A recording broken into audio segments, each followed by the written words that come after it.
सर्वांना सर्वप्रथम जय महाराष्ट्र जय मराठी। आज 1 मे मला वाटतं वर्षातल्या 365 दिवसांपैकी महाराष्ट्रामध्ये राहणाऱ्या 12.5 कोटी मराठी माणसांसाठी सर्वात जर पवित्र दिवस जर कुठला असेल तर आजचा असेल। आजच्याच दिवशी आपल्या बापजात्यांनी रस्त्यावर उतरून आपल्या रक्ताचं पाणी करून या जागेवर या ठिकाणी आपलं रक्त सांडून मुंबईसह संयुक्त महाराष्ट्र मिळवला होता।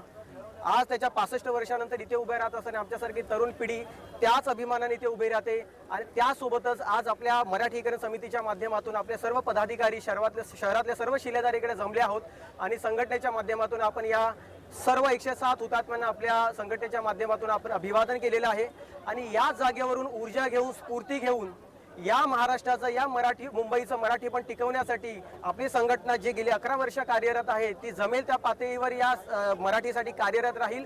यासाठी आम्ही इथून प्रेरणा घेऊन आज परत जाणार आहोत आणि आज सोबत मराठी एकीकरण समितीचे अध्यक्ष गोवर्धन देशमुख साहेब आहेत। मी साहेबांना विनंती करेन की आपण आजच्या दिवशी आपलं 2 शब्द व्यक्त करावेत। जय महाराष्ट्र। सर्वांना मराठी राज्याच्या या महाराष्ट्र दिनाच्या खूप खूप शुभेच्छा। खरं तर आपलं एक भाषिक राज्य आहे हे नागरिकांनी विसरू नये।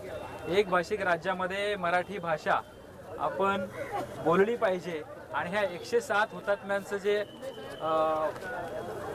107 हुतात्म्याचं जे बलिदान आहे ते विसरता कामा नये। या राज्यामध्ये खरं तर आज इतके लोंढे आणि अतिक्रमण वाढलंय तर या अतिक्रमणाला कसं थांबवता येईल एवढं काम फक्त सरकारने करावं आणि मराठी माणसाच्या हक्कासाठी काम करावं। इथे गिरणी कामगार जमलेले आहेत। या गिरणी कामगारांना घरं मिळत नाही आहेत परंतु परप्रांतीयाला बिहार भवन उभारताय तुम्ही 30-30 माळ्याचं आणि या ठिकाणी म्हाडाच्या स्वरूपात आणि या ठिकाणी सिडकोच्या स्वरूपात अनेक ठिकाणी परप्रांतीयाला भाडे स्वरूपात आणि त्यांना लॉटरी सिस्टममधून घरं दिली जातात। परंतु मराठी माणसाच्या हितासाठी राज्य सरकारने काम केलं पाहिजे असे एक आवाहन करतो आणि या महाराष्ट्र दिनाच्या निमित्ताने आज एक माननीय मुख्यमंत्र्यांना मी विनंती करतो की आपण या राज्यामध्ये जे आमच्या स्थानिक स्वराज्य संस्थांच्या निवडणुका आहेत या निवडणुकांमध्ये परप्रांतीयांना कुठलेही मतदानाचा अधिकार असला नाही पाहिजे। आज प्रत्येक आमचा राज्यकर्ता या ठिकाणचा राजकारणी माणूस या परप्रांतीयांना या अतिक्रमणांना सतरंजा अंथरण्यामध्ये व्यस्त आहे। त्यामुळे कुठेतरी मराठी माणसावरती दुर्लक्ष होत आहे आणि महाराष्ट्रावरती आज या परप्रांतीची इतकी ताकद वाढली आहे की एक मंत्र्याला त्यांच्यासमोर झुकावं लागलं आणि मराठी सक्ती जी केली होती रिक्षा टॅक्सी चालकांना ते एक पाऊल मागे घ्यावं लागलं। म्हणजे एवढी ताकद यांनी वाढवलेली आहे। तर या महाराष्ट्रासाठी बलिदान दिलेल्या या लोकांनी व्यर्थ बलिदान तुम्हाला द्यायचंय का यांचं?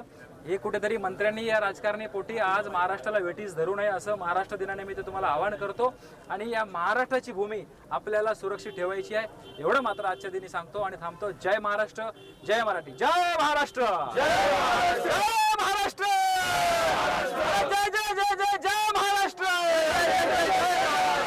महाराष्ट्र राज्याचा एक भाषिक मराठी राज्याचा मुंबई आमच्या हक्काची